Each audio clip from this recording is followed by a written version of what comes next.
अखिल भारतीय जाट विश्राम स्थली पुष्कर की इस धरती पर 104वें अधिवेशन के अध्यक्ष आदरणीय जिला न्यायाधीश श्री हरसुख राम जी पूनिया साहब से विनम्र निवेदन कि हम सबके बीच में समाज की बात अपने श्री मुख से रखें।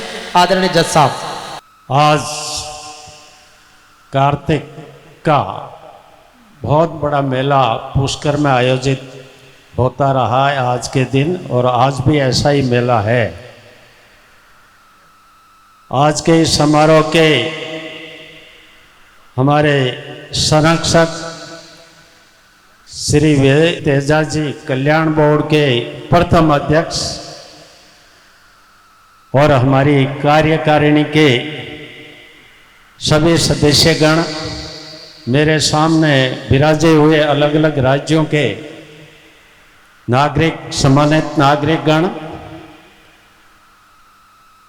आज का ये आयोजन हर वर्ष की भांति किया जा रहा है।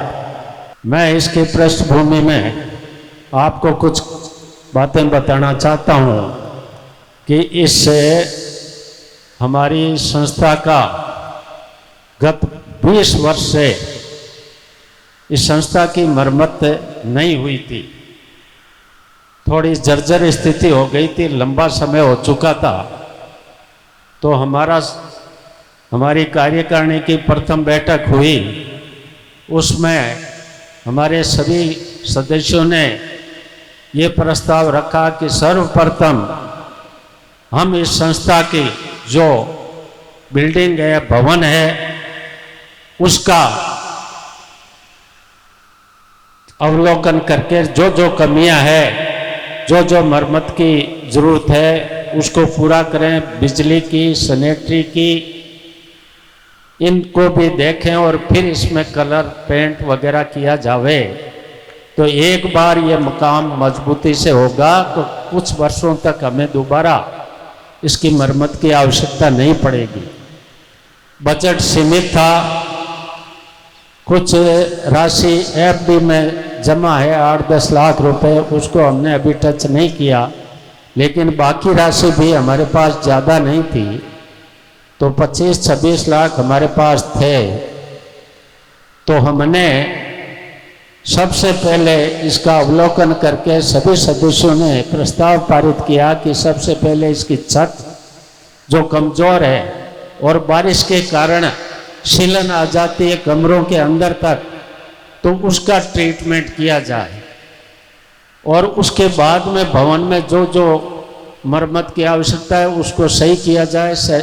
और जो इसमें उपकरण है, चाहे वो एयर कंडीशन हो या दूसरी चीज़ें हो, जो ज़रूरी ठीक हालत में उनका उपयोग किया जाए। जो बिल्कुल मरम्मत के बाद भी ठीक नहीं हो सकती, उनको अलग किया जाए।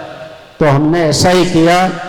तो इसके लिए भवन निर्माण के लिए और भवन की मरम्मत के लिए हमने एक प्रस्ताव लिया कि इस काम में हमारे पूर्व में चीफ इंजीनियर के पद पर सेवा देते रहे श्री रामाकिशन जी जिंजा, उनको इस समिति में लिया जाए और इस भवन की मरम्मत और आवश्यक कार्रवाई करने के लिए इस समिति का जो भवन निर्माण समिति उसका अध्यक्ष उनको बनाया जाए। तो हमने रामाकिशन जी को इसका अध्यक्ष बनाया और जिंजा साहब ने मीटिंग सबके साथ में करके हमें अवलोकन करवा कर जो जो कार्रवाई करनी थी, सबसे पहले छत को हमने पहले वाली को उखाड़ के और बिल्कुल नई छत लगा दी। अब एक बूंद भी किसी तरह की सीलन नहीं आ रही है। दूसरा, ये कमरों की जो मरम्मत जिस रूप में की जानी चाहिए, ये मरम्मत लियाकत अली ने हमारे देख रेख में की। उसके बाद में अब कलर और पेंट का काम चल रहा है, वो काफ़ी हद तक यूँ समझो 70% काम हो चुका है। और इसके लिए हमने बेस्ट टीम चूज की है, वो हमारे चांदारूण के राव परिवार है, उसमें गोपाल जी का बेटा गणेश काम कर रहा है। तो बहुत सुंदरता के साथ में एक एक चीज़ को ध्यान में रखते हुए इसमें सारे चारों तरफ अंदर बरामदा सबको वो अपने हिसाब से बढ़िया काम कर रहा है, इससे इसके काम से सब खुश है। 20 अक्टूबर को नाथुराम जी साहब का जयंती थी, नहीं सॉरी, हाँ जयंती थी। उसमें दीपेंद्र जी हुड्डा साहब और उनकी धर्मपत्नी जो ज्योति जी मिर्दा की सगी छोटी बहन है वो आए थे यहाँ और माला पहनाई। उसके बाद में पत्रकार वगैरह या टिकटार थी इनके चारों ओर बातचीत उन्होंने की और उसके बाद में इन्होंने कहा भाई मैं अंदर जाके कुछ बिल्डिंग का अवलोकन करूंगा। उनका उद्देश्य यही था कि पत्रकारों के सामने कोई घोषणा नहीं की जाए क्योंकि आचार संहिता लगी हुई है। तो उन्होंने कहा कि अध्यक्ष कौन है, तो फिर मैं मिला उनसे, बड़े खुश हुए, हमारी कार्यकारिणी के बारे में बताया और इस काम को जो मरम्मत हो रही थी, कलर हो रहा था, उसको भी देखा। उसके बाद में उन्होंने स्वेच्छा से 11 लाख रुपए की घोषणा की। हमने कोई मांग नहीं की उनसे, लेकिन खुद ने 11 लाख की घोषणा की। तो फिर मैंने उनसे प्रश्न किया कि साहब ये तो आपकी राज्यसभा के आपके एमपी कोष की राशि होगी, एमपी लेड की कोष राशि होगी। तो उन्होंने कहा नहीं, हम बाहर नहीं दे सकते, ये तो हम हमारे लेवल पर ही आपको 11 लाख रुपए पहुंचा देंगे।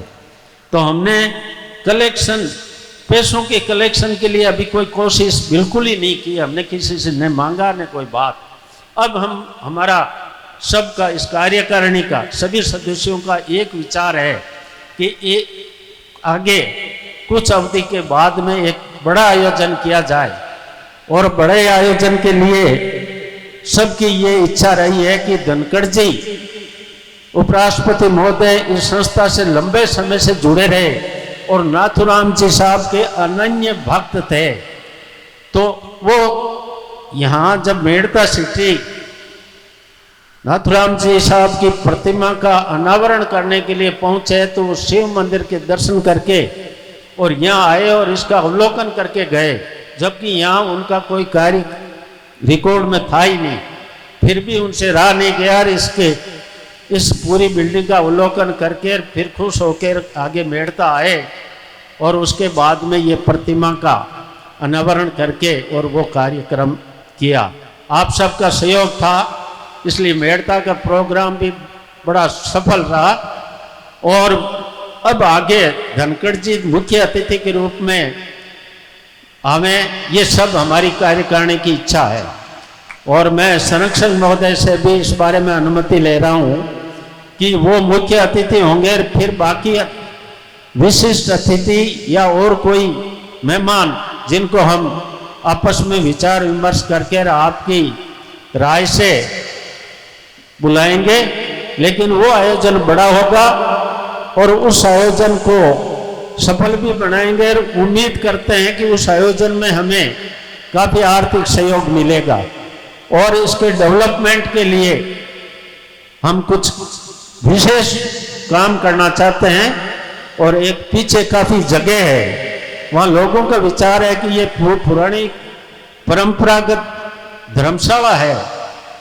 हम पीछे एक बहुत बड़ी बिल्डिंग 3 और 4 मंजिल की खड़ी करना चाहते हैं, जो आधुनिक होटल, जिसमें आवश्यक उपकरण आधुनिक और आधुनिक सुविधाएं युक्त होगी, वो निर्माण हम करना चाहते हैं। हमें उम्मीद है कि इसमें हमें कोई आर्थिक सहयोग में कमी नहीं रहेगी।